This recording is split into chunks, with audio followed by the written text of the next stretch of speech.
I just realized I was muted. Holy cow. Oh my God. Well, anyway, again, welcome to Toilets and Titles Wednesday night NFL review preview. This is for weeks 10 and 11. I'm Joe Knows, your host. I'm going to have a special guest today. It's basically our COO at Nate_Dirt19. He'll be showing up. He'll be appearing soon. But anyway, I apologize for the first 10 seconds there. I was like muted. I apologize about that. But anyway, very unprofessional of me, very unprofessional. Hopefully, I'm getting better every episode. But before we dive into the content, just a friendly reminder. Don't forget to hit that like and subscribe button. Give us a 5-star Apple review. Why you may ask? Because we deserve it. Where you can find the show: Apple Podcasts, YouTube, Podbean, Spotify, and Facebook, where we have two pages.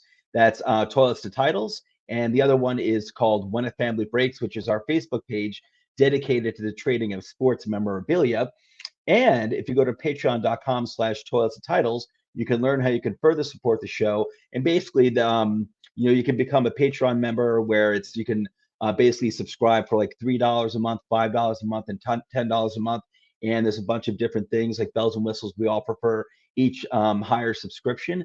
And I believe with every single one, we do give some free fantasy advice, a lot of free fantasy advice. So, but anyway, also, we've got our website that I'm very proud of, toiletsandtitles.com. That launched August 1st. That has all of our videos, articles, tons of fantasy and NFL football content.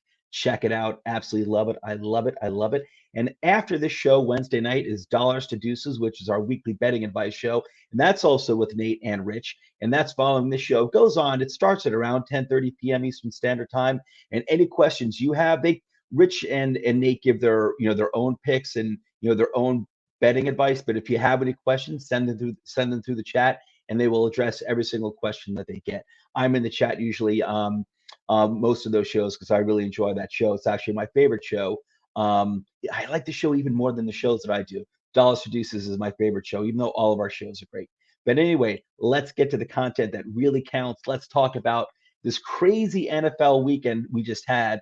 It's pretty much the second week in a row where it's been like kind of like a Twilight Zone NFL weekend where it seems like a lot of the crappy teams are just rising up, just saying we're not going to take it anymore, and they're just punching the big guys in the nose, taking them down. Not everyone, but quite a few upsets again this weekend. I wouldn't say not as many as last weekend, but quite a few upsets this weekend. So, but let's get into it. And speaking of upsets, we had the Thursday night game. We had the now 3-7 Dolphins upset the now 6-3 Ravens 22-10.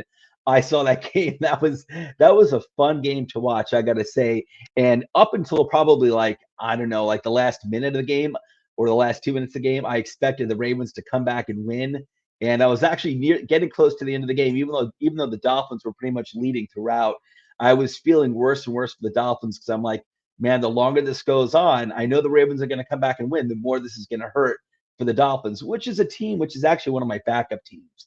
I'm a Giants fan myself, but some of the teams and backup teams that I root for are my number one are the Raiders. That's my number one backup team. And then I'd say tied for second are the Dolphins and the Browns. So I was hoping the Dolphins would have a good year this year. Hasn't been happening, but this game they looked really good, especially their secondary. And Tua looked pretty good too, I got to say. Tua gets a lot of heat. I actually think Tua is doing okay. For a guy who missed a lot of time last year, where he wasn't starting in the beginning of the year, and he was also dealing with injuries, and then he's been dealing with some injuries this year. I actually think Tua is actually doing okay, and he had an effective game here against the Ravens, where he was economical. He wasn't great, but he got the job done, and he was timely too. He was pretty clutch. But the Dolphins secondary, the defense as a whole played great, and the secondary was really good, especially Javon Holland. They played really, and I love Javon Holland, really good rookie. I was very happy for the Dolphins when they picked him. He was one of my favorite safeties. Probably, if not the best, maybe the second best safety coming out of this past draft. I really like him a lot. So, but he had a monster game. Dolphins they pulled out the upset here. And the Ravens now fall to 6-3. So the Ravens are looking, they're looking human. But the thing with the Ravens that you can never really, discount them at all. They could easily come back, say like if they were playing, say like the Rams this week, they could come back and destroy the Rams like 35-7 or something crazy like that. So, But anyway, that was an interesting game, and again, that was another upset. We've had a lot of upsets over the past 2 weeks, so a little bit of a Twilight Zone thing going on here. So moving on to the next game, the Cowboys, who are now 7-2, they defeated the Falcons, who are now 4-5. The final score of that was 43-3. Not surprised by it at all. I had a feeling the Cowboys were going to come back from their upset game last week, where I forgot who they lost to last week, but they got upset. Against the Broncos. That's it. And they came in here. They laid a shellacking on the Falcons. Not surprised by that at all. So the final score here was 43-3. And you know what? There is something I want to get up because let me get up the ESPN page because I do want to go into some of these box scores. Not all of them, but I do want to go into some of the box scores. I forgot to have that page up. Hang on one second. Just bear with me for 1 second. Scores week 10. Sorry about that, people. I should have had that up. I forgot to have that up. Okay.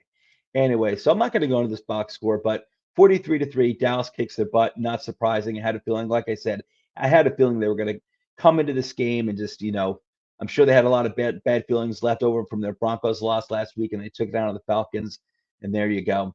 Okay, the Titans are now 8-2. They defeated the Saints, who are now 5-4, 23-21.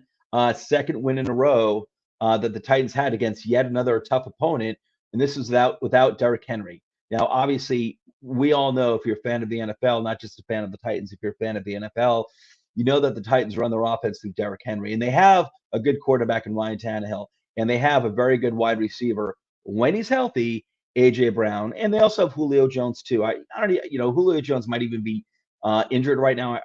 I'm not sure, but he's not what he used to be, but they have a pretty good wide receiving core led by a very good AJ Brown, who's very good when he's healthy, basically. But Derrick Henry, being without Derrick Henry, it's surprising that the Titans have. I'm a little surprised that they've, just taken the last two games against tough opponents, and this one was against the Saints, 23-21. Titans are looking good, and I got to say, they're probably the best team in the AFC right now. And if they do hang on there, I doubt they're going to miss the playoffs. I'm sure they're going to make it to the playoffs. I do think not having Derrick Henry is going to hurt them eventually at some point in the regular season. And they're going to lose games that they otherwise wouldn't have lost. It's understandable. He's their best player. But if they can get Derrick Henry back before or by the time the playoffs start, the Titans could be going to the Super Bowl. They look really good. Their defense has been looking great. And they've had a lot of clutch wins against really tough opponents. The Titans, I'll tell you, the AFC South has a very hard schedule this year. And I know the Colts have had a lot of tough matchups too, and the Colts are in the same division as the Titans. But the Titans have had difference between the Titans and the Colts is the Titans have actually pulled out really tough wins against really tough opponents. And the Colts, unfortunately, we'll get to them later. Colts are having a pretty good year. They're up to 5-5 now. But especially earlier in the year, they had some tough losses against really good teams that, the Titans were able to pull it out. And unfortunately for the Colts, the difference between the Colts and the Titans is that the Colts had kind of like the rug pulled out from under them for like at least two of those games against really tough opponents. But the Titans are rolling, man. They're looking really good. I'm so impressed with them. I really like Mike Vrabel, their head coach, a lot. And he's just doing a great job. And I wasn't expecting much from the Titans defense this year at all. They were really bad last year, and they're looking really, really good now. They're looking really good. Okay, let's move on to the Colts. I was just speaking of the Colts. The Colts are now 5-5. They defeated the Jaguars, who are now 2-7. The final score was 23-17. Jaguars hung tough. Colts got the job done. Like I've been hammering every single week, I've always been a big believer in Carson Wentz, and I was very thankful when the Colts when they traded for Carson Wentz, they got him out of the NFC East because I felt like Carson Wentz was not the problem for the Eagles. It was basically their front office, their head coach. They did not replenish their aging offensive line. As a Giants fan, believe me, I know how good an offensive line can be because we haven't had one in 10 years, and it really affects everything on your offense, including your quarterback. So I was very glad when the Colts took Carson Wentz. Every single week, he gets better and better and better. He's looking great. That was a great move by the Colts. And the Colts, Jonathan Taylor is just, knocking it out of the park. He had another big game. Michael Pittman, yet another big game. That the Colts defense is looking really strong. So when I do my top 10 list a little later in the show, you're going to see the Colts higher than I think most people would have them. Come on in, Mr. Dirt. Mr. Dirt's going to be joining. Mr. Dirt, how are you, sir? You know what? I think you're muted. There, I did the same thing. I'm doing good. How are you, Joe? Good, my friend. When I started off the show before, I think I went 10 seconds before I realized that I was muted. Nate and I were backstage before for like 5 minutes, kind of like, going on and off with hitting our mute buttons on and off respectively, each of us. And so I think we both just confused ourselves. So yeah. I do apologize to the audience. But hey, you know what? We're making it interesting anyway. It's not a boring podcast, Yeah. We like to have fun over here anyway. So we're just real people doing real things over here. So you know what? I just started, and Nate, this is just how I just start off the show. So I just start going through last week's games, and so far I gave my opinion of like the Dolphins and the Ravens upset. That was a crazy game. Yeah, Cowboys. I'll get you up to the Colts. I'm up to the Colts. Cowboys defeated the Falcons. Not much to talk about there. I had a feeling they were going to come back and the abuse they took from the Broncos last week, they took it out on the Falcons this week. Oh yeah. The Titans are rolling 8-2 without Derrick Henry. Last two games without Derrick Henry, they're rolling. They took out the now 5-4 Saints 23-21. And the Titans keep beating good teams, man. Good teams. And I'm up to the Colts game. I was saying about the difference between the Titans and the Colts. I've noticed that the AFC South actually has a really hard schedule this year. And it seems like pretty much like 3/4 of the games so far that both the Titans and the Colts have played have been against really good teams. But it seems to me that the difference between the Titans and the Colts right now, and they're both doing well, the Colts have gotten better and better every week, is that the Titans have been able to pull out some of those really close wins against tough teams, unlike the Colts. The Colts have had some good wins, but they also had like the rug pulled out from under them in a few games. The one at the top of my mind is the Ravens, where it looked like they had that game under control. Go ahead. And I do know the Titans have the easiest strength of schedule in the whole NFL remaining. I think their combined opponents win total is like 340 or something is the combined win total for their percentage. Okay. So they play the Texans twice, Jaguars. Mm-hmm. Anyways, doesn't matter. Yeah, the Colts I think they look good. I said it with Justin numerous times. It's just they need to run the ball more, I think. And Carson and Michael Pittman look really, really good. T.Y.'s back, I think, this weekend. But that game against the Jaguars was weird to me. They held on against the Jaguars. Jaguars have been playing better and better every week too now.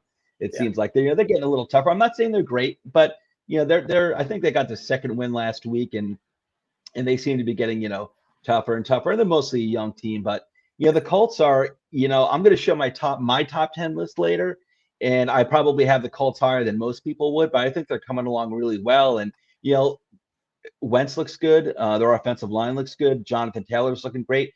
Pittman's looking good. Their defense, I think, looks very good. And I like Pittman a lot, but I still think the Colts need a wide receiver one. I don't think he's a wide receiver one. I think he's a good receiver, but I think they kind of need like that Stephon Diggs, which they don't have. And I think that's going to wind up hindering them. And also, I think the Bills need, in the reverse, I think the Bills need an RB1, a real RB1. I think that's going to hurt them, which I think a bunch of us were talking about in the chat today. Yeah. So their inability to run the ball is going to hurt them. I think it's going to hurt them. I think it's going to. The Bills have a ceiling there, and for me, it's not Super Bowl, not for this year.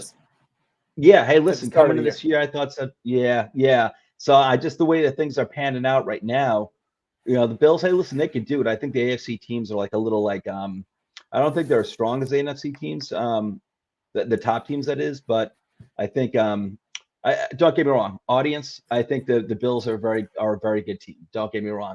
But having Zach Moss as your RB1 does scare me. All right, so moving on to the next game, and I will go into the box score sometimes just to call out some individual stats. I feel like if there's a game that really calls for it, if I know there was like a really good performance that I want to call out. The Patriots are now 6-4.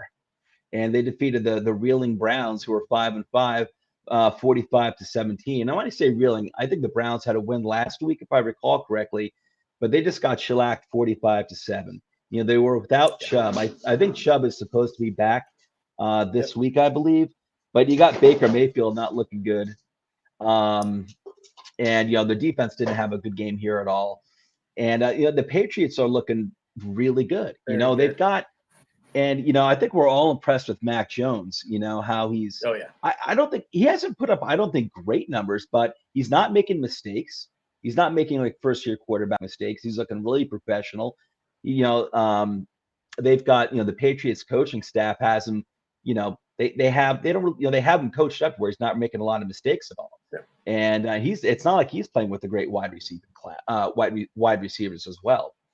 No, I said it last night, talking about Mac Jones, that he doesn't have, some incredible arm talent where he's got a cannon like Josh Allen or some of those guys, but he just he throws with anticipation and timing, and it's perfect. Yeah. And the way their offense runs, it looks really good. And I'm not going to say he looks easy, but he doesn't make the mistakes that a lot of the rookies make.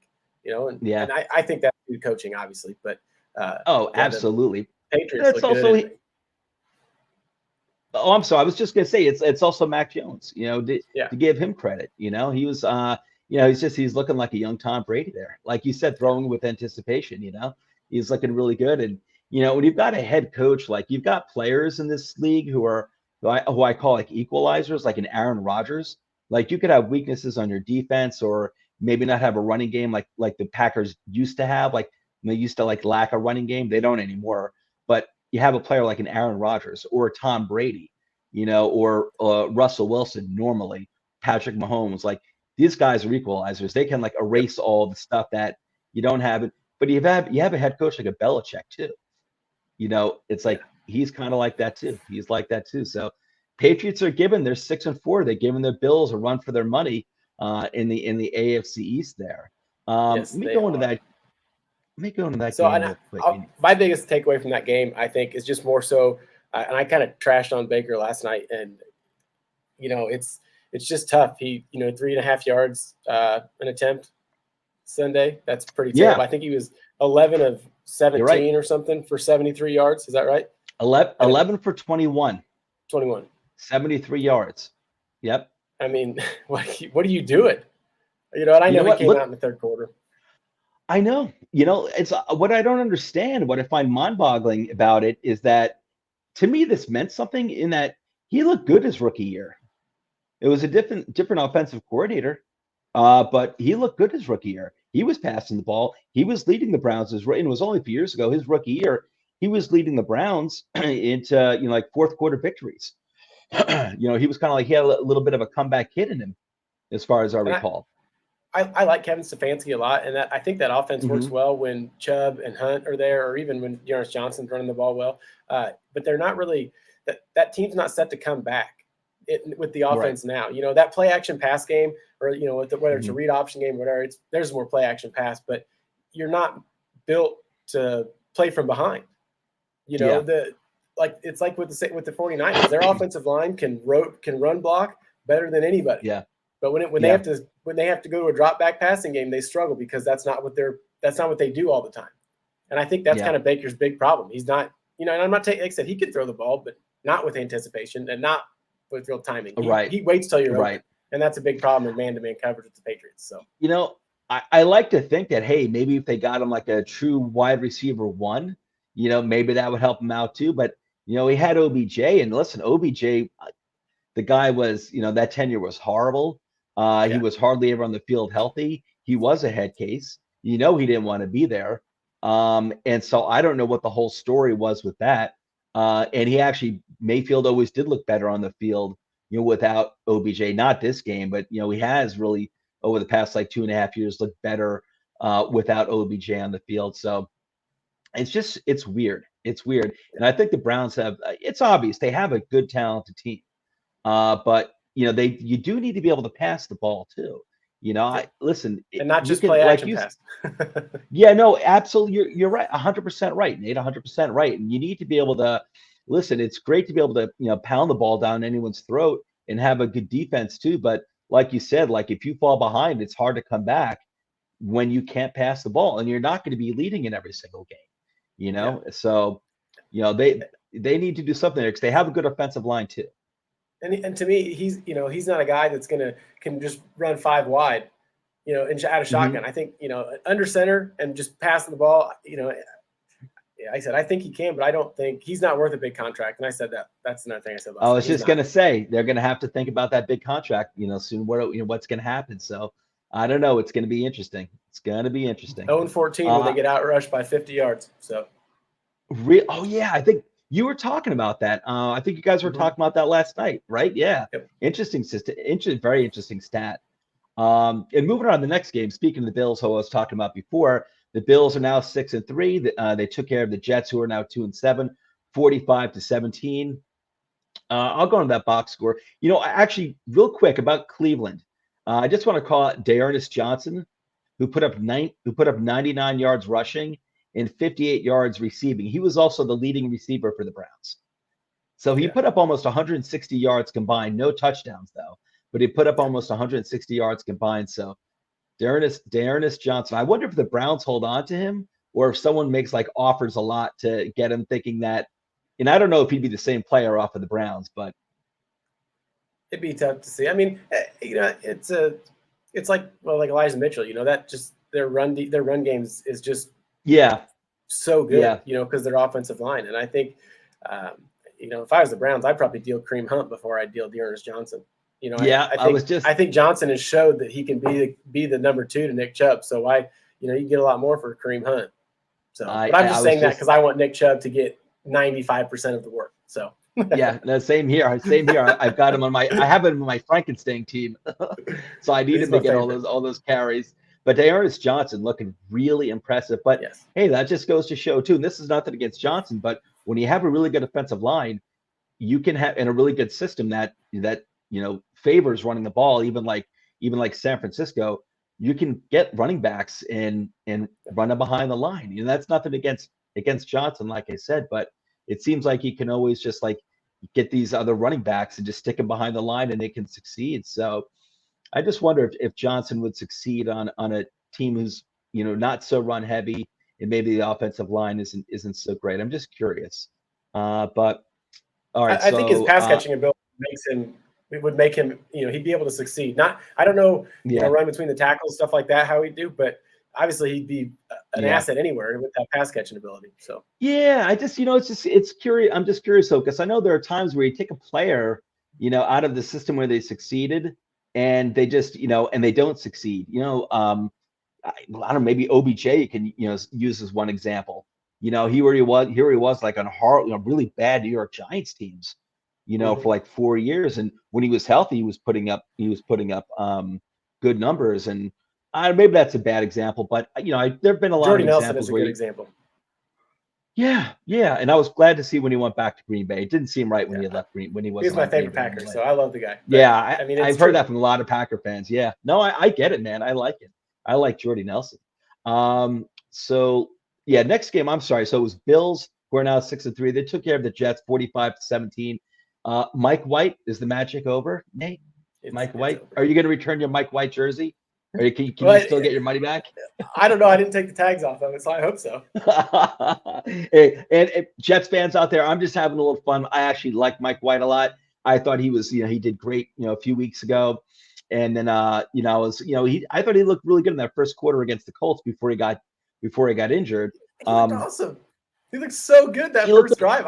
That first drive, I was pumped. I was like, here we go, man. I was too. I was with a friend at the bar. It was a Thursday night game. I was with a friend at the bar. He's a Jets fan, and he was all pumped up. And I was like, yeah, he looked really good on that one drive, the drive that he got injured.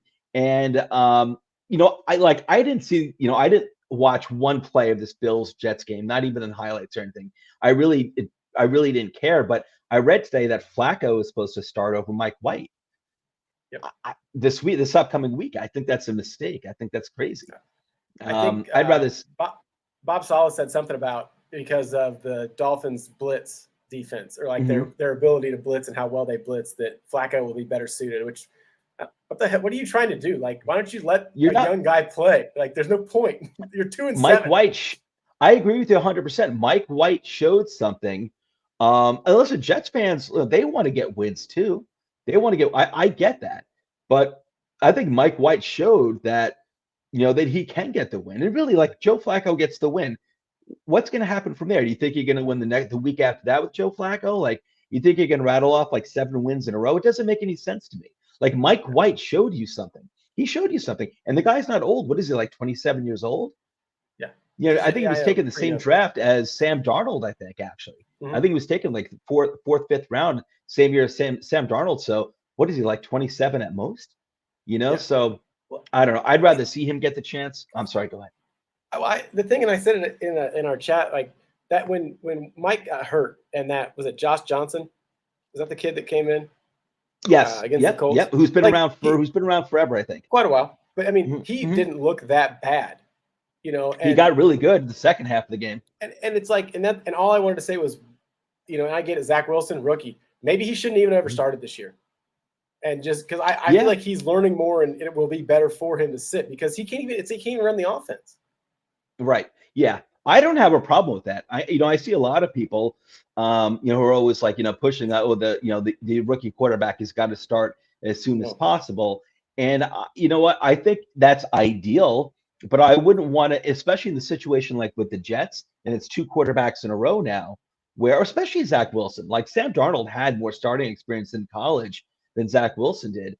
And what it's like, he's, I'd rather give him the year to learn behind someone like a Flacco if they had kept Flacco, instead of possibly throwing him to the wolves and seeing him possibly fail. And he's not really in a position to succeed, he doesn't have great wide receiving core. You and I are both on the, same page with Corey Davis. Corey Davis stinks. Everyone knows that Corey Davis stinks. And he's basically came in as like your WR1, and I do like Elijah. I do believe in Elijah Moore. Me too. And Denzel Mims. But he's a rookie, but he's a rookie, and Denzel Mims is a second-year player, I think. And so it wasn't like he was out there with veterans, and even the offensive line, they had some good picks on the O-line over the past few years, last year and this year. I think that O-line's, but it will be good. You need time. Rookies. It will be. It will. I agree. I agree. Exactly. But I think with Zach Wilson, like he didn't need to start. It wasn't necessary. And even if they didn't want to keep Joe Flacco, if they want, I guess they didn't know. Maybe they didn't know what they had in Mike White. I don't know. But thing is, I want to see Mike White get another chance, and Joe Flacco makes no sense to me. That's it. Magic Mike needs to be in there. But listen, if Mike White had shown absolutely nothing, 2 weeks ago, and that one drive against the Colts, if he had showed nothing, if he looked like if he looked like another Zach Wilson, then I'd say, okay, put Flacco in there. But he didn't look like that. I think he should get. I think Salah's making a mistake. I really do. Yeah. All right, so Steelers are now. We had the rare tie. The Lions are not going winless. I'm sorry, they're not going. Well, they are winless. I'm sorry. So they're not going to be defeated. Exactly. They're not going to be. The Lions can't go 0-17, and I still don't think they will. But the Steelers are now 5-3-1, and don't be surprised if that winds up getting in that last, like that 7th playoff spot. Don't be surprised. If not losing gets the Steelers in that last playoff spot. We'll see. We've got a long ways to go. Steelers are now 5-3-1. They tied the Lions 16-16. Lions are 0-8-1. Lions are still in position to get that number 1 pick overall next year. They didn't have Roethlisberger. Steelers, Mason Randolph. Was it Rudolph or Randolph? I forgot. Rudolph. Yeah, didn't look good as usual.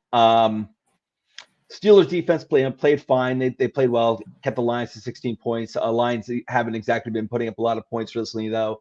Not much for me to say about this game.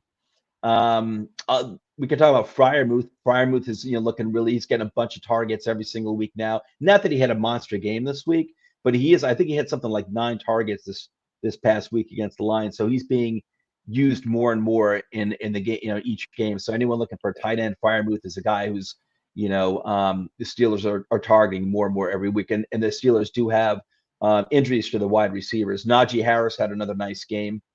But the Steelers defense is looking good. I saw that. I think I saw yesterday that Minka and I think Watt is a chance Watt might be out Well, this there's a chance upcoming game Roethlisberger too. might not play. Yeah, yeah, and talk about a team that needs a young quarterback. Holy cow! Mason Rudolph Holy is cow! the worst quarterback in the NFL on a roster. I'm not sure how he's still there. Like that made Dwayne Haskins must be Yeah, really, really bad if yeah, he can't start I over know, Mason right? Rudolph. Oh my God! And I thought him going to, I thought that was a perfect spot Yes. for and I wasn't a fan of his anyway, but hey, I'm like I wouldn't give up on the guy either, No. So I didn't blame the Steelers for picking him up, and yeah, exactly, he must be really bad if he's not getting the start. So mm, unbelievable. So anyway, the Steelers are now 5-3-1. They're very much in the playoff hunt still. We still have half a season to go. Washington's now 3-6. They upset the Buccaneers 29-19. Um, Buccaneers now 6-3. I guess you could say the Buccaneers are reeling. I still have them as my number one team on my top 10 list, which we'll see in a little bit. But any thoughts on this game at all? And also, big news that came out of this game was Chase Young is Chase out Young. for the season. Yeah, torn So ACL, torn ACL. my big thing with Chase Young, he looked so good last year. He hasn't looked good at all this year. And when I I watch agree. him, he just runs past the quarterback a lot of the time. Mm-hmm. It's like he's just Yeah, he doesn't even he's getting washed out. He's getting washed outside. Yeah. And Yep. all you're doing there is making your team have one less guy than the offense. So you're not Yeah. doing anything. The QB is just going to step up in the pocket anyway. And he Exactly. wasn't like that last year. I mean, I'm a Giants fan. I saw 2 games against Washington, and he didn't do anything against the Giants last year either. But I saw a different Chase Young last year than I saw this year, and he did look more effective. He was getting more hurries, more pressures on our QB, which wasn't hard to do anyway. Our O line is horrible, but he looked like a different player than he did this year. And I don't know what the issue was. So, but even his play is reflected in the stats. I think he only had 2 sacks so far this year too. So he wasn't really looking the same. Go ahead, Nate. My biggest takeaway is that drive by Heineke in the fourth quarter was phenomenal. 10 minutes, 19 plays. I mean, yeah, Brady didn't have a chance. He couldn't get on the field. Yeah, Buccaneers their defense is beat up. The defense is beat up. The Giants are playing the Buccaneers this upcoming week, and all I can hope is that the Giants get all their injured players back. I don't know, who's officially back or not yet. And I can only hope that all the Buccaneers stay injured. That's all I can hope for. That drive was something else. It was awesome. Yeah, Heineke's got a little magic in him. Heineke's got a little magic. Yeah, he's got. Is he from Old Dominion? And is he? Oh yeah, and he was a St. Louis Battlehawk. That's my XFL team. XFL. Oh, really? Yeah. Yeah. Really? But so Heineke went to Old Dominion though, huh? Because the Giants actually took, what was it, 2 years ago? It's one of their edges. I forgot it. Oh, it's Zimenez. He was, I think he was the first player drafted from Old Dominion actually. I don't know. That's interesting. I think because he played for. You might not have been drafted. No, he was in that XFL team on the Battlehawks, and he was backing up that Jordan Ta'amu, who's the backup or the third stringer in Kansas City. And interesting. Interesting. So he's got a little Kurt Warner story going on. Kurt Warner-esque story going on. I like it. I like Heineke. I just don't want him beating my team, but I like Heineke. No. I like players like that, blue collar. I like it. So Panthers are now 5-5. They upset but real quick, I'm sorry, but also about the Buccaneers. The Buccaneers defense is also depleted too. And I just want to point that out to fans that Buccaneers, I think what's his name? Vita Vea was out. He's done. I'm not sure if JPP was playing. So they have a bunch of injuries on both sides of the ball, the Buccaneers too. So I think there's a chance that Vita Vea might be done for the year. Ooh, I didn't know that. That's haven't big. Looked. He's key. I'll look now, but that would be very, very detrimental to the Buccaneers. That's big. If that's the case, and that will affect. I didn't know that. I knew they were dealing with injuries. I didn't know there were any possible season-ending injuries there. So that would possibly affect my number one ranking for the Buccaneers right now. But I remember the Buccaneers last year. This time, middle of the season too. They hit this rough patch, and even Brady and the Patriots had that a bunch of years too, where they hit like the middle of the season. They hit this rough patch, and people started questioning, oh, is it over for Brady? Is it over for the Patriots? And they storm back and they kick everyone's ass. Okay, moving on. The Panthers are now 5-5. They upset the Cardinals who are now 8-2, 34-10. Big story of this game out of this game was that again, Kyler Murray didn't play in this game. Colt McCoy's magic only lasted for one game. And so 34-10, I am kind of surprised that Panthers put up 34 points here. But then again, you've got Christian McCaffrey back in, mid-season form here. He's looking like Christian McCaffrey that we all know. And so he had a monster game there. And Cam Newton, I believe Cam Newton scored 2 touchdowns. Am I correct? Yes. And he's going to be the starter this upcoming week. There'll be a big one of these Superman deals right in front of Riverboat Ron. This weekend. Oh, I'm excited. I love Cam Newton. Yeah, I'm glad to see him back. I'm glad to see him starting. I'm glad he's back in Carolina. It just seems it's kind of like, it's like Jordy Nelson being back on the Packers. It's just like it feels right. It feels right. Or Cobb, I should say, back on the Packers. But there you go. I'm sorry. No, you're good. I like both of them. Yeah, so it's like it's the right, it's just the right fit. McCaffrey, 95 yards rushing, 66 yards receiving. Typical McCaffrey. And so Panthers 5-5. I'm still not sold on the Panthers. I know, they got off to that good start in the beginning of the year. I wasn't really, I still, I think they're like a 500 team, and I think people were getting a little too crazy about the Panthers in the beginning of the season. And I know not having McCaffrey is gonna, that's gonna affect any team. He's just such a difference maker. But I still think like the Panthers have a ways to go. And I felt like coming in, they were kind of be like a 500 season. And I thought that would be good for them. I thought that would be good. Their defense has been playing really good though. I will give them it has. Yeah. No, it has. It absolutely has. But I think at the end of the day, at the end of the season, I think they're a 500 team. But I think that's good. Considering that, where they were coming from. So. All right, so moving on to the Vikings, who are 4-5. I call this game, I call this upset. I'm very proud of myself. They defeated the Chargers, who are now 5-4, 27-20. Vikings are another team that have had, like the Colts, they've had a really tough schedule, and they are also in if you look at the results of their games, each Viking game, they've been in every single game, and they've lost by like less than a touchdown, like 3 points, 2 points, 4 points, maybe 7 points. For their 5 losses, and they've played really tough against really tough teams. But again, like they've come up short, kind of like the Colts did in quite a few games. And the Vikings got a good win here against the Chargers, 27-20. Chargers are now 5-4. I think we're a lot of us. I know I was like super high on the Chargers coming into the season because first of all, you got Hair Bear, right? You got Hair Bear over there. You got a healthy wide receiving core, which is amazing for the Chargers. You never see a healthy wide receiving core. You've got Eckler who's back. Like everyone's healthy. It's amazing. I don't think I've ever seen that with the Chargers wide receiving core and a good defense too. But yet they're 5-4. What do you think about that? I don't know. Any thoughts? Strange. I don't know. I don't know what to think. I think that defense is not performing like we thought it would. They're playing well, but not as good as I thought they would. And I think that's the big thing. And Hair Bear's been making some mistakes, it seems like, here and there lately. I don't know if he's trying to force it, just do too much. I haven't really been watching it too much, to be honest with you. So. And not that he looks bad, right? He doesn't look bad.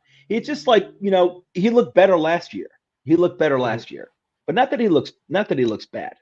No, he's still playing extremely well for a second-year quarterback. I mean, extremely well. Yeah. So it's frustrating. But no, it is. It's strange. It's like almost, it's just kind of like the same thing with the Giants. Like, what are the Giants only doing with 3 wins? Like, that's mind blowing. Yeah. It's mind blowing. It is. They should be up to like 8 wins already. It's amazing. At least we're being generous. Okay. Eagles are now 4-6. They defeated the Broncos, who are now 5-5. Final score was 30-13. Broncos last week put a shellacking on the Cowboys, which is surprising. It happens, and that's nothing. If Mike's watching, I'm not slamming the Broncos. I think the Broncos were, a solid team. You trade Von Miller, that's going to hurt. But I think that Broncos have been a solid team, pretty much the entire year. And but still, the shellacking they put on the Cowboys was a surprise. This is actually another game that I called. I had a feeling the Eagles were going to come in and give the Broncos a hard time. I didn't think the final score would be 30-13. but Jalen Hurts is a pain in the ass, man. That Dude, guy is I a hate the pain in the Eagles. ass. I hate the Eagles. You I do. hate I'm a them. Giants fan, man, and I, they crush our soul every single year. I God, live in fear. I live in fear of the Eagles. They rip our Jalen Hurts. soul out. Jalen Hurts is not their answer at quarterback. I'll keep saying it, and I don't Yeah, I care. hear you. Everyone He's seems to not. feel the same way. You know what? I get you. Like me myself, I like that the Eagles stuck with Jalen Hurts this year to I give do him, too. to see what he can do. Um, I don't know if he's the answer, but No, I don't know if he's if he's a problem. I mean, hell, I mean, I think the reason why this team even has 4 wins is because of Jalen Hurts. without a You doubt. know, like go I ahead. I'm think sorry. the coaching staff is terrible. Front office is terrible. And I don't Mhm. know. Um, Hurts hasn't. I don't know if he hasn't been given a chance. Like I said, I think it's more just the team around him. The Mhm. defense is not very good. Mhm. The front seven of their Right. defense is very good, but other Yeah. than that, they're not. And gosh, my phone is being dumb trying to get the box score because I want to look at something for Hurts. I just don't think he can throw the ball I mean he's not a passing quarterback. No, I hear you. He's getting things done with his legs, though. He's extending plays and he's getting touchdowns with his legs, too. In this game, I've got the ESPN page up. He went 16 for 23. Yeah. Not a lot of attempts, but not a bad ratio. A 7.7 average. So 178 yards, 2 passing touchdowns, 1 interception. He also put up 55 yards on the ground, no touchdowns. So combined, he put like 230 yards up, both passing and rushing, and responsible for 2 touchdowns. Devonta Smith had a nice game. He seems to be getting better and better every week. Yeah, he's good. He had 66 yards, 2 touchdowns, and I don't think Devonta Smith was ever having a bad year. I just don't think the passing game as a whole was doing well. I was always a believer in Devonta Smith. So, but their running game is coming along really well. I know you guys were discussing that in the Toilets and Titles program yesterday. And I mentioned that in the chat yesterday too. The Philadelphia rushing attack put up 216 yards. 216 39 yards rushes. yesterday. Come on. Look at I that. don't get it. That's 5.5 average. Boston It's just Scott, frustrating. 81 yards. Jordan Howard, rejuvenating that career, 83 yards. So I don't know. I don't tell you. I'll say this about the Eagles, and maybe because I'm a Giants fan, and I have respect them because like I said, even when the Giants are good and the Eagles are bad, in the past when the Giants were good and the Eagles were bad, the Eagles still either ripped the Giants hard out or they just gave them a heart attack where they almost won the game anyway. And so the Eagles are always a team that just never lays down. They always fight. And I just see that in this team too. And hey, they've got 4 wins. They're 4-6 right now. And I think a lot of people, like you guys were saying last night, a lot of people were expecting the Eagles to be one of the 3 worst teams in the NFL this season. And they're still getting some wins out there. And even It's all Denver. because it hurts. But It's all because it hurts. It really is. I mean, it is. It is. But that's the funny thing, though, isn't it, though, Nate? It's like, a lot of people are talking about, oh, maybe the Eagles will take a quarterback next draft. But who? the reason why they're in these games is because of Jalen Hurts. But no one really thinks that he's no one's really impressed with him as a quarterback. But yet, they're probably winning more games than they would have with him. It's just, I find it strange. Yeah, I think the thing for me with Hurts is I don't know. Like I said, I'd like to know, and I do think it's more so because of the coaching, but Mm-hmm. I don't know. I find it his heart or I try with his stats and stuff. I'm trying to find his completion percentage because it's not very good. I don't think, and that's what I get more worried Yeah. about than anything. Oh, I hear you. I hear you. And I don't know if they're going to be taking a quarterback again this upcoming year because I don't think, in my opinion, it's not a great quarterback draft unless they're taking Matt Corral, who I think might be who's probably the best quarterback coming out of this draft. I think maybe not the highest ceiling, but I definitely think the safest. Kind of reminds me of Mac Jones, but maybe some legs actually. Corral can run a little bit. All right, let's move on to the Packers. Nate's Packers, who are 8-2. They defeated the Seahawks 17-0. Seahawks are now 3-6. We both had both Aaron Rodgers and Russell Wilson back in this game. And I wasn't surprised by the result in general. I was surprised that the Seahawks put up 0 points, but man, I am not.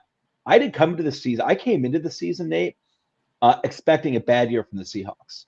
I didn't, and they're having a bad year. Yeah, that team, they just struggle to do much of anything. It seems like, I don't know. Their offensive line play hasn't gotten much better, and that has always been an issue for that team. I think they kind of struggle to find an identity. Pete Carroll wants to run the hell out of the football, which is fine.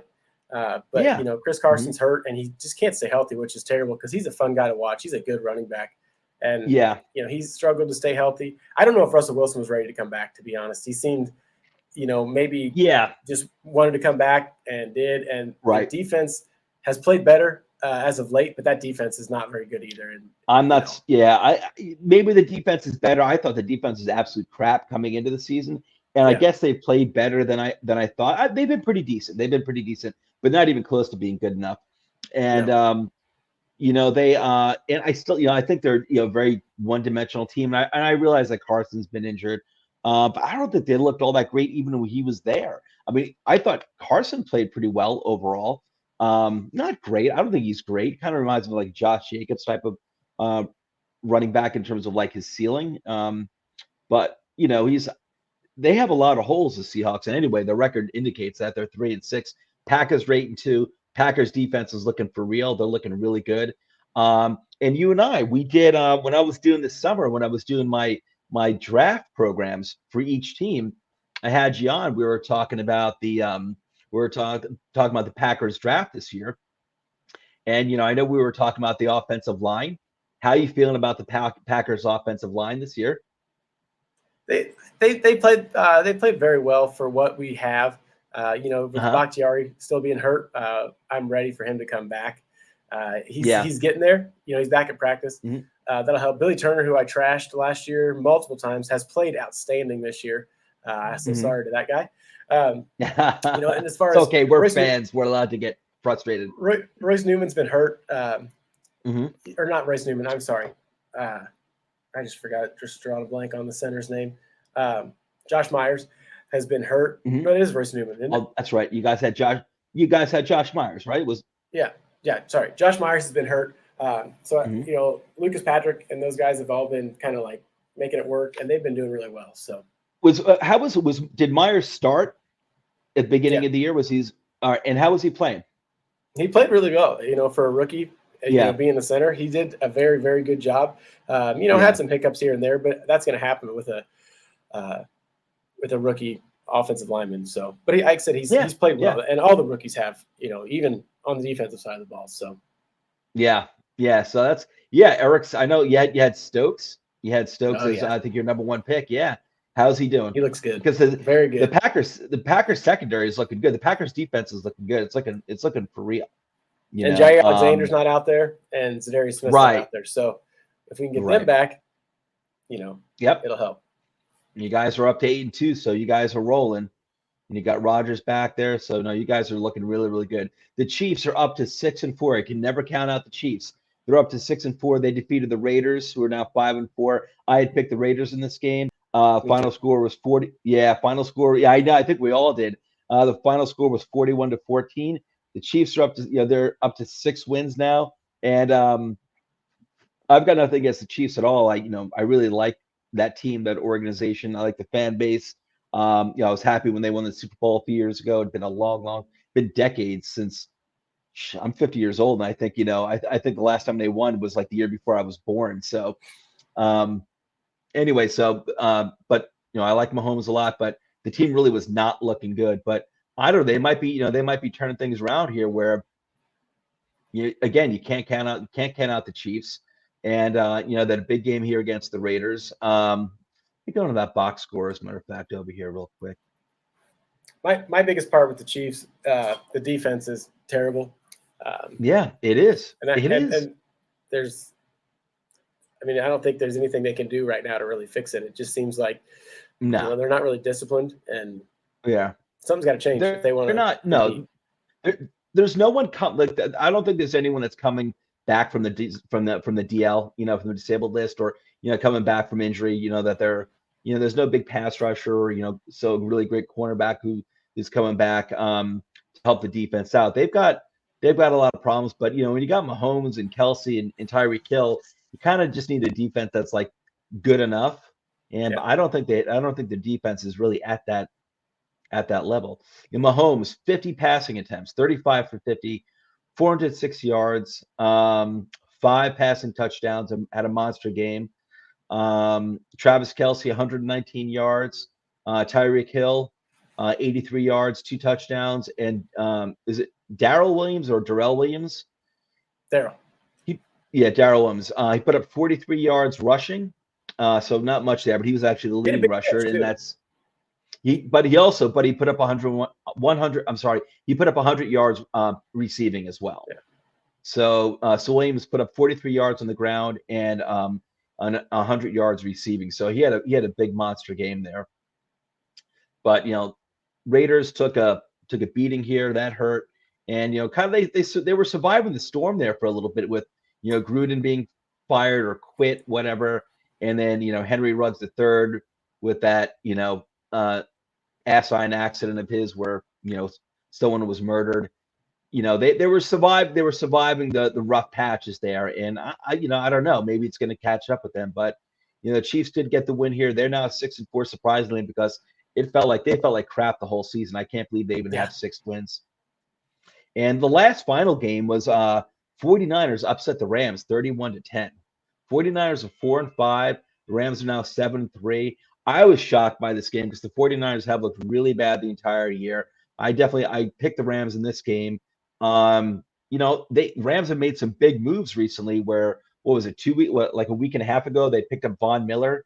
And then just a few days ago, before this game, and he made an appearance. He was out there in the field, OBJ. And, he's not used to the offense. He's new to the offense, so it's going to take some time anyway. But, hey, even without Von Miller and OBJ, I would have expected the Rams to clean up with the 49ers. Yep. And here we are, 31-10. I think it was Justin or John last night said, I think having Bobby Trees not be there is going to be huge. How comfortable they were. I don't think the Rams are very disciplined as a whole team. It seems like there's so many big names there, and it hurts. Yeah. It's that they got their teeth kicked in. McVay after the game was, I think we needed this. Well, what about last weekend? You got the shit beat out of you by the Titans last weekend. Yeah, it's like, oh, you need it again. So I was, what, Nate? I'm not big on the Rams. The Rams are obviously one of the best teams in the NFL. But even coming to this season, I was like, there's something about them. I'm not a big Stafford guy either, I'll be honest with you. I love that Stafford. I like him. I think he's a good quarterback, but I don't think he's an elite quarterback, and it's always been hard for me to decide, he's on the Lions his whole career. So it's hard to judge someone when he's had good weapons, though. He's had good weapons, and they always came up short.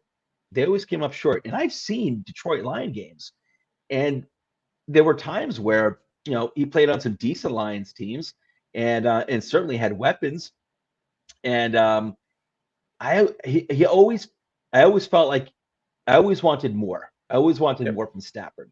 Like I always felt like if he was an elite quarterback, he could have done more. Not that he would have taken the Lions to the Super Bowl, but could have had more wins. For me, I always felt like too often, he was someone who always just left me wanting more.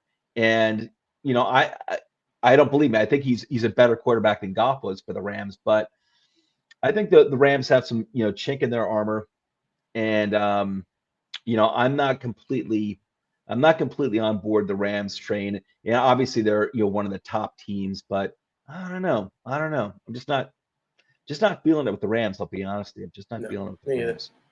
All right, so moving on to the Week 11 picks.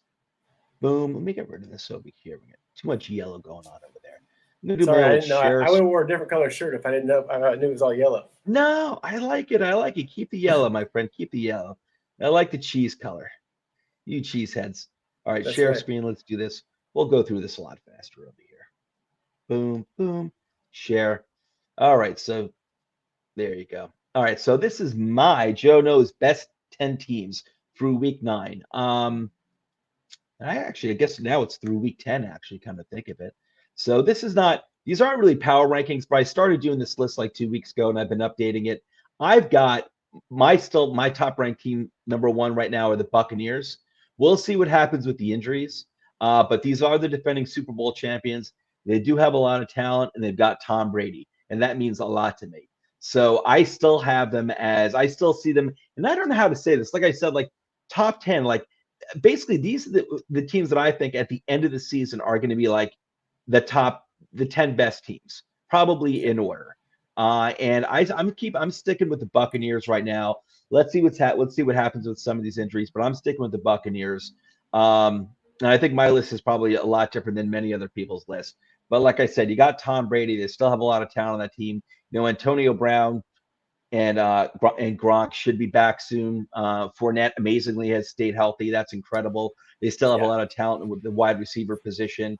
So we'll see. We'll see what happens. But I'm keeping the Buccaneers number one on my list. I got the Cowboys at number two.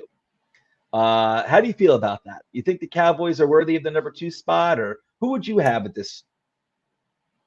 It's hard.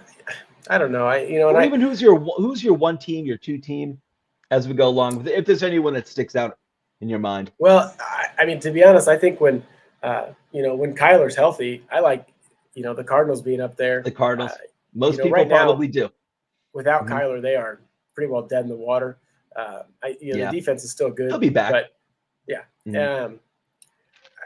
Like I said, I'm kind of with you on the Bucs, but it depends. The defense, something's got to change, and I think it can, because like you said, they didn't start out real well last year. Down the stretch, obviously, just turned it on. Same with the Cowboys, and I can't say something they looked like crap against the Broncos. Well, the Packers looked like shit against the Saints. Yeah, so, it happens. It happens. You get those crazy games. But yeah, for me with the Cowboys, I think their offense is so complete, no weakness in that offense whatsoever. And I think there are very few teams that can keep up with them, that can compete with them and their offense. And the Cowboys defense is not what it was in the past. It's not garbage. It's a good defense. Yep. And I don't know just yet how good it is, but it's good. And like I said, they've got the quarterback, they've got the offensive line, they've got the running backs, and they have the wide receivers, and even the tight ends. So I just see them as having this overpowering offense that not too many teams can really keep up with. So and a pretty good defense to match too. I've got the Rams at 7-3, who we were just talking about. And I'm actually being kind of generous with them because they're a good team and they've got a lot of talent. But I'm not crazy about their wide receiving core. I like Cooper Kupp a lot. I think he's one of the top receivers in the game. After that, I was never a real big Woods guy. I'm not a big Van Jefferson guy. Who's their tight end? Is it Higbee? He stinks. He's kind of like, he does. He's like hit or miss. I don't like the running game either. I'm not a Darrell Henderson guy. Oh, you don't like Darrell Henderson either? Good. I mean, me too. Good work. I don't. He's not horrible. No, I think he's better than Zach Moss, but. Well, yeah. And like I said, Sony Michel, I liked him at Georgia, but it hasn't done much lately. They're very thin, offensive line wise. If guys get hurt, they're toast. Because they don't have anybody. There's no backups. That was weak. That was a weakness last year. Yeah. Yeah. So don't be surprised if the Rams. Oh, I'm sorry. I didn't mean to. I was going to say, don't be surprised if the Rams trade for Saquon Barkley in the offseason. If the Giants, if there's a new GM and they're willing to trade Barkley, don't be surprised if the Rams make the trade for him. But yeah, you know what? I'm actually being generous with the Rams at number 3 because actually I've got your Packers at number 4, and I really feel like the Packers should probably be at number 3, and maybe next week I'll probably move them up here. But I think the Packers are looking really good. Aaron Rodgers is having a great year. I like the wide receiving core a lot, especially with obviously Devontae Adams, Aaron Jones. You've got the running back. You've got the running backs, and your defense is looking really good. Yeah. So I think you're looking like a complete team. And I think Aaron Rodgers, as opposed to like Matthew Stafford, and again, I'm not crapping on Stafford. I think he's a good quarterback. He's no Aaron Rodgers. He's no Mahomes. He's not one of those guys who's like an equalizer, like a guy who can, just like you can never count these quarterbacks out, and it means so much to me. It means so much. And I don't know, maybe I should have the Packers number 3, but I think the Packers are rocking and rolling. They're looking great. Obviously, they're 8-2. They had a great win a few weeks ago against the Cardinals, who are now 8-2. And I'm probably not being generous enough with the Cardinals, but there's something about their offense I'm not crazy about either. DeAndre Hopkins is a great wide receiver. Russell, what's his name? Kirk, Christian Kirk, Christian Yep. Kirk, and Rondale Moore, who I love. Rondale Moore, I thought that was a great Oh, yeah. pairing. Getting him with DeAndre Hopkins, I love that pick. I absolutely love it. I do believe in Rondale Moore, but I'm not really seeing enough consistency from those guys, and I'm not crazy about their running game either. Their defense is looking really good, but I'm sorry. Go ahead. The thing with the Cardinals, James Conner, I don't know, he looked like he was done forever last year at the Steelers. Yeah. Now he's leading the league in touchdowns. Yeah.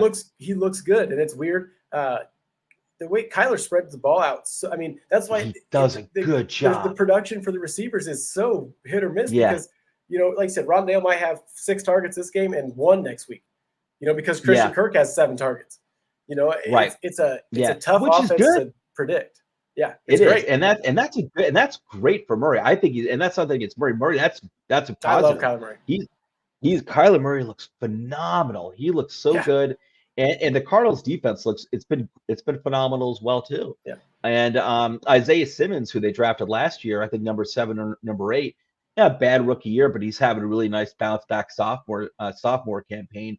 But their defense is looking really good, and the defense is a big reason too why they're 8-2. But the Cardinals are great. I've got them number 5, and just to point out, my top 5 teams are all NFC teams. I think the NFC they actually have the best teams. I think the AFC's is more balanced. If you look at the records, the NFC's got like a bunch of teams that are like sub 500 records. Giants, Washington, a bunch of other teams, the Bears, Miami, Seattle. Jacksonville. Yeah, AFC only really has a handful of those teams. The AFC is actually more balanced, I'd say. But my first AFC team on this list, my first AFC team on this list are the Titans, who we were discussing before, who are just looking. I love them. They're just such a tough team. They remind me of the Ravens, who I've got next, number 7. Just 2 really tough teams, well-coached teams. I do think the Ravens who I've got at number 7, got more holes. Their defense isn't looking like the Ravens of old. No. And obviously the running game, it's all in Lamar Jackson. Yet again, it's all in Lamar Jackson's. What can he do? Like if he's not getting it done, if he's having a subpar game, they're toast. But Rashad Bateman's been coming along really, really well. The rookie wide receiver. Every week now, awesome. He's been around. He's been on the field for like the past 4 weeks now, and every week he's getting incorporated more and more into the offense. So we'll see. I always have a tough time counting out the Ravens. I just think they're a tough team. No, you can't. The Bills, the Bills, I've got at number 8. Most people would have the Bills, I think, as the number 1 AFC team and much higher on this list. Like I said, though, like I'm not, I don't like their running game. And I'm not crazy about their receiving core either outside of Diggs. I do like Beasley. I think these guys are talent. I would just like a more dynamic receiver opposite of Stephon Diggs, especially since they don't have. Oh, well, Knox is having a really good, their tight end's having a really good campaign there. He's, back from injuries. He had been injured for the past weeks. He's back, but I would like to see more dynamic receiver opposite of Stephon Diggs, especially since the Bills don't have a true RB1. So that worries me about the Bills. And honestly, the Bills have had a really easy schedule so far. So they're going to have a tough matchup against the Colts this week. And I want to see, how that goes. I've got the Colts at number 9, 5-5. If Justin, when Justin sees this later, if he sees this later on, Justin, I told you earlier today that I had the Colts ahead of the Bills at number 8. I changed it at the last second. Colts are 5-5. I've got them at number 9. They moved up one number in my ranking here this week. I like the toughness of the defense. I like Carson Wentz, the way he's coming along. Jonathan Taylor, Michael Pittman. T.Y. Hilton's back. We'll see how long he's back for, and if he can still bring anything to the table. I think if he can be like 80% of what T.Y. Hilton used to be, I think that's a big upgrade over Pascal, to be honest with you. But Wentz is getting it done. I think overall, this is looking like a really well-balanced team with the Colts. Yeah, for sure. Complementary football Yeah. team, pretty well. Yeah, and then I got the Steelers at 10. For me, it's more like I probably shouldn't have them there, but they're 5-3-1. The defense was getting it done. Now it looks like they're very, very injured, so I'll probably have to take them off that list. But I've got the number 10. For me, it's kind of like the Ravens. Like I can never count these teams out. They've always got good defense and offense that's at least good enough to get it done in well-coached teams. And a well-coached team I can just never count out. And the Steelers just have that track record, like the Ravens, Mike are just Tomlin. getting it done.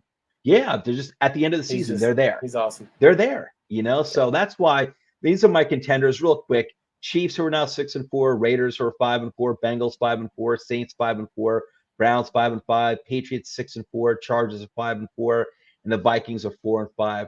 The Patriots, I wouldn't be surprised if I move them up to the top 10 next week. They're rolling. They're looking really, really good here. I think, all these teams have, just so many question marks. Not ready to put the Chiefs in the top 10 yet. Bengals are young. The Raiders are just, back and forth.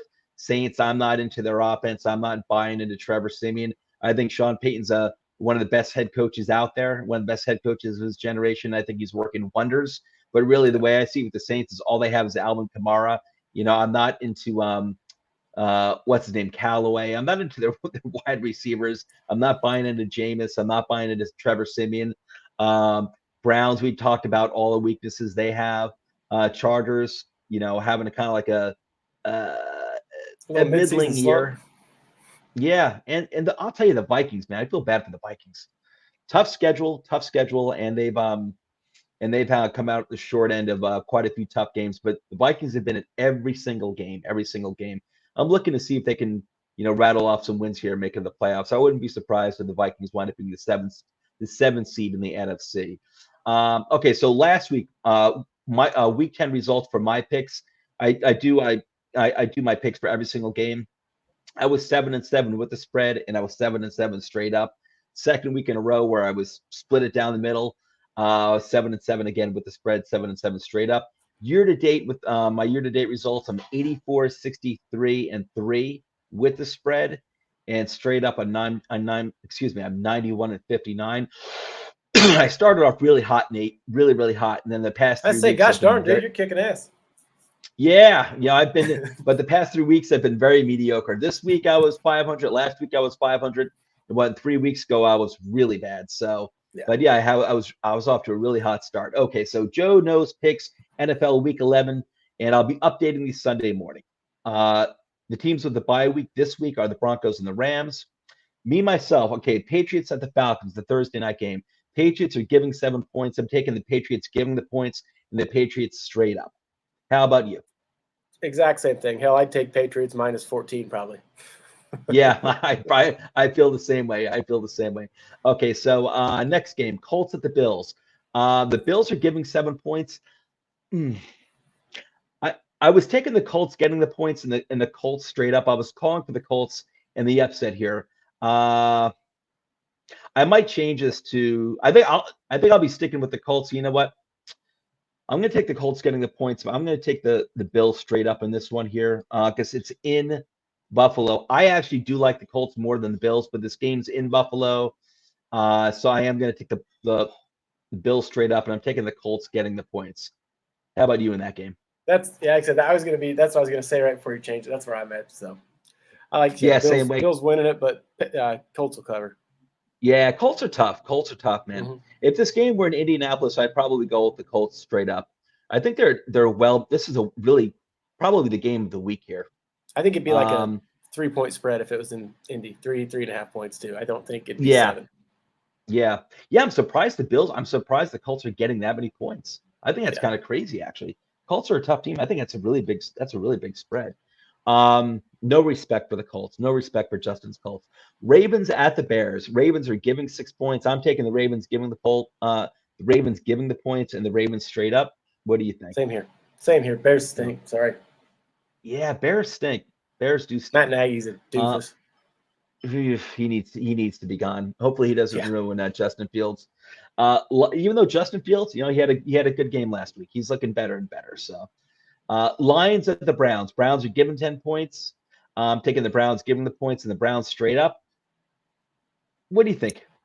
If Nick Chubb is not playing, I will take the Browns straight up, and I'll take the Lions plus 10. But if Chubb's back, Browns and I'll take the Browns, or I'll take the points too. Or I update these Sunday morning when I do my Cup of Joe program. So this is definitely a game where I can see myself. I could see myself taking the Lions.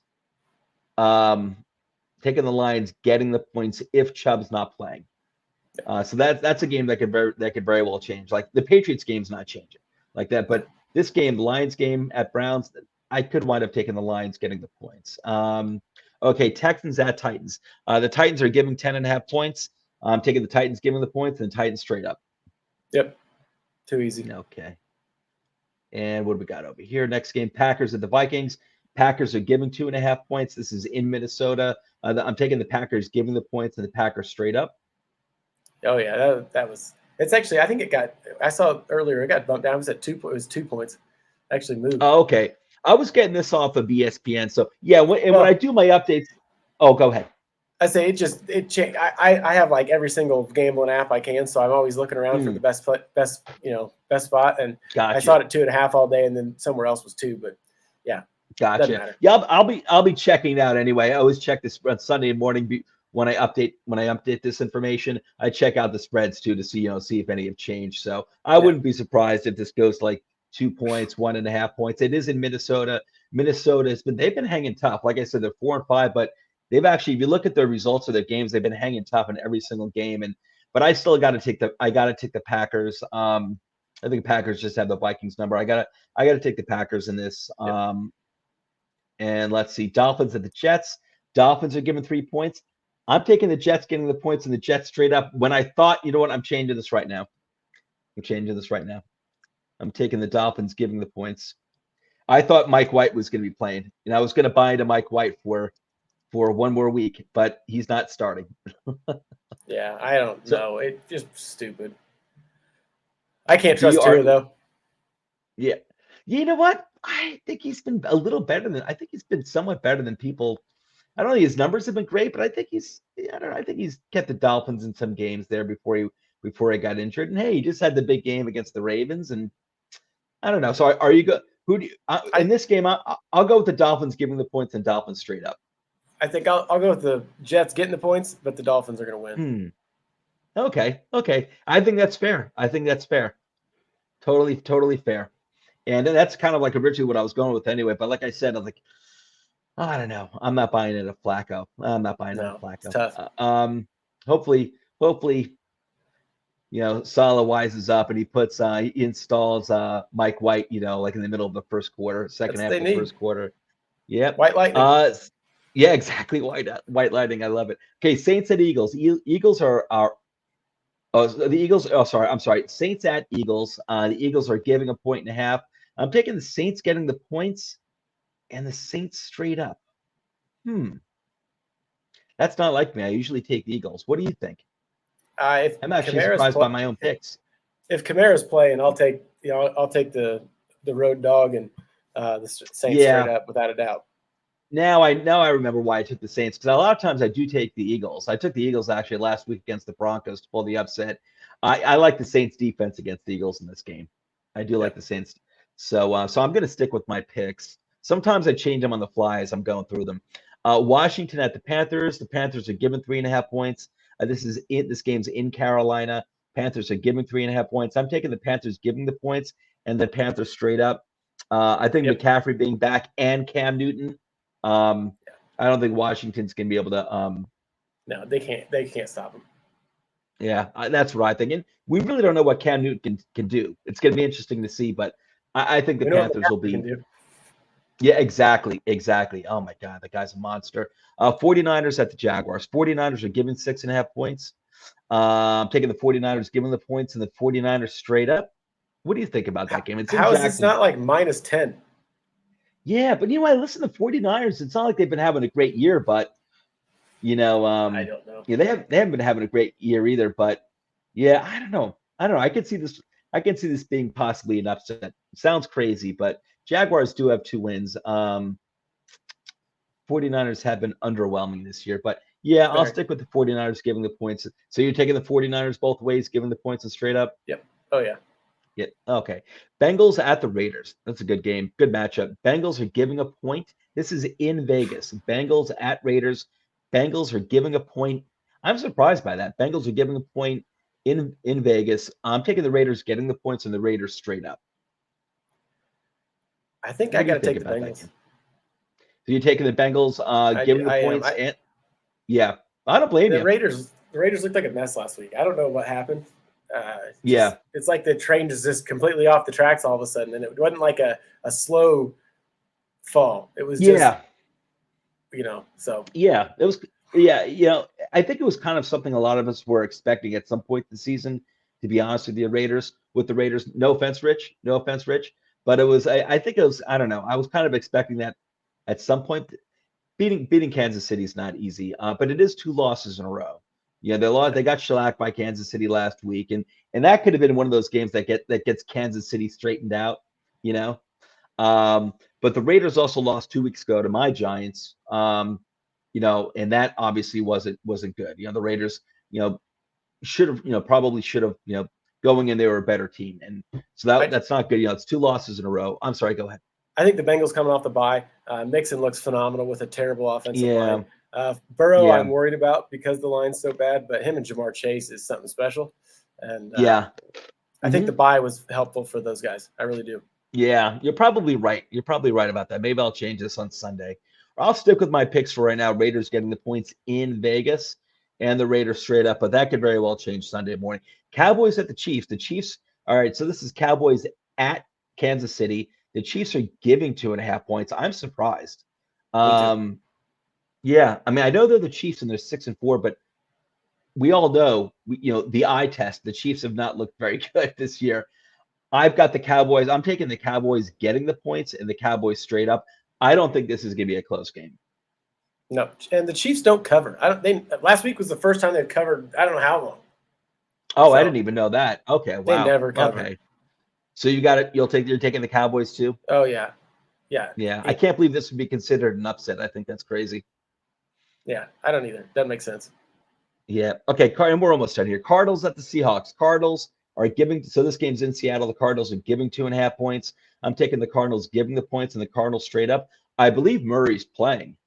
I believe he's playing this upcoming week. So I'm absolutely. I mean, I'm absolutely taking the Cardinals. I assume he's playing. I'm taking the Cardinals, giving the points to the Cardinals straight up, even though it's in Seattle, and Seattle's normally playing in Seattle's, can oftentimes be a nightmare for opponents.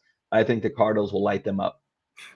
Yeah, even 75% Kyler Murray, I'm taking the Cardinals. Because I don't think Kyle Streveler can do it. So give me Kyler Murray and the Cardinals straight up, and minus 2.5. Yep. I think the Cardinals should be favored in that game. Steelers at the Chargers. Chargers are giving 5 points. Myself, I didn't pick a team yet just because I'm waiting till Sunday morning to see. The Steelers have so many injuries right now. I'm not sure who's going to be playing and who's not playing. But off the top of your head, Steelers at the Chargers. I guess I got to go with the Chargers giving 5 points. Roethlisberger may play. And listen, we could all think that Roethlisberger, it's time for him to retire, but he's still better than Mason Rudolph. Their defense is very banged up too. The Steelers, that is. I guess I have to go with the Chargers giving 5 points in Los Angeles. Yeah, I'm taking the Chargers minus 5 and straight up, and I'm locking it in like right now. Not that it's going to change a lot if Ben's out. I don't know. He's not a guy that's going to move the needle that much. I mean, obviously 1.5 points maybe. Minka, same thing. But I don't think it's not like Aaron Rodgers where he's going to move it a ton. But right. The Chargers. But you're right too. It's like, God, that's like Minka. Minka, that's a huge, and they're going against the Chargers, who are, listen, they've got Eckler, but really it's like, they've got, Herbert in the passing game is really their bread and butter. And but Watt being out too, like that. Yeah, that's I'll probably if those guys are out, it's going to be they're going to get. I think they'll get. It's going to be a bloodbath. It's going to be a bloodbath. I agree with you. And the Monday night game. Oh, it should not have been a Monday night game. Giants at the Buccaneers. Buccaneers are laying 11 points. Again, I'm waiting till Sunday morning for key injury updates. I'm definitely taking the Buccaneers straight up no matter what. But in terms of the spread for me, and it's all right. Be honest. You don't have to worry about my feelings won't be hurt, Nate. I want to see who's coming back for the Giants because there's a lot of guys, especially Andrew Thomas, the left tackle, Barkley, and not so much Barkley in the run game, but Barkley is a threat in the receiving game. Galladay, Tony. I need to see and Sterling Shepard. I need to see who's coming back, who's playing, and on the Buccaneers side, they have a lot of key injuries too, especially on their defensive side of the ball, and Gronk, and I think Antonio Brown. So they have a lot of key injuries. When it comes to the spread, that's a big spread. And I want to see who's coming back Sunday morning before I'm taking a pick with the spread, but I'm definitely taking the Buccaneers straight up no matter what. Yeah, I'll take the Bucs straight up. Right now, I know Dick Sherman's out, Vita Vea's out, but I think Sean Murphy-Bunting might be back. I think JPP is out too. Yeah, with those guys out, having AB and Gronk back will be big. I don't know how involved Gronk will be, but I think if Saquon's back and your offensive line is 100%, I'll give me 11 points with the Giants. Yeah, I'm gonna wait to see. They need a lot of those guys back. So, but I'm definitely taking the Buccaneers straight up. We'll see, which teams get which players back, and that is it for the picks there. We made it to the show, my friend. Last thing I got to do is just some more bells and whistles here, such as friendly reminders.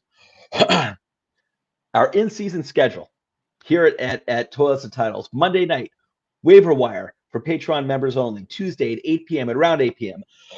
Toilets and Titles, which is our flagship program. Wednesday at around 9 p.m. Really more at 8:30 is Joe Knows NFL Review Preview, which you're watching right now with my guest Nate _ Dirt 19. I got to beat the other 18 Nate _ Dirts since you're I just like number 19. Yeah, that's what I figured. Lucky number 19. Following the show is Dollars to Deuces. And then Thursday night, 8 p.m. is a dash of DFS. Saturday at 7:30 p.m. is our Down Under Dynasty program. We've got 3 guys in Australia. We are a global program, people. We are a global channel. We have 3 mates in Australia giving fantasy advice on the Dynasty side. Saturday nights at 7:30 p.m. Great show. Catch it. Sunday, 8 a.m., I'm back here, Cup of Joe, where I recap the college games from Saturday, and I also give an updated preview for the NFL Sunday and Monday games. And then Sunday, following that show, Sunday at 10:30 is the Blitz, which is fantasy start-sit advice. Eventually, I think we want to make it a call-in show, but right now you can send any and all questions through the chat, and they will address any and all questions. The hosts of that show are Justin, Alex, and Mike. So, and here are the Twitter handles for me and all my mates here at Toilets and Titles. We're up to like 14 of us right now, 14 contributors. It's awesome. And don't forget, just another friendly reminder, don't forget to hit the like button, subscribe, hit the bell, give us that 5-star Apple review because we deserve it. Yes, we do. And that's it, my friend. All right. Hey, listen, show's over. We made it through. Nate, thanks for stopping by. It was fun, man. Thanks for having me. It was a good time. No, definitely a good time, my friend. So, are you gonna be doing? Are you gonna be doing your show in a little bit with Rich? Yeah. Yep. Somewhere around 10:30 Central Time. So check it out. Okay. Cool. All right, everyone. So around 10:30 tonight. Well, it's 10:30 Eastern Standard Time, right? No, 10:30 Central. Oh, it's 10:30 Central. Oh, okay. It's 10:30 Central. Okay, so at around 11:30 Eastern Standard, we're gonna have they'll have the show. I'm sorry, it's Dollars to Deuces. Yeah, Dollars. I was thinking the Blitz. Sorry, man. The Blitz is the Blitz is on Sunday. That follows my other show. So Dollars to Deuces. I'll be in the chat again, like I always am, and that's it. All right, my friend. Listen, you have a great night. You too. Thanks, guys. Take care, everyone.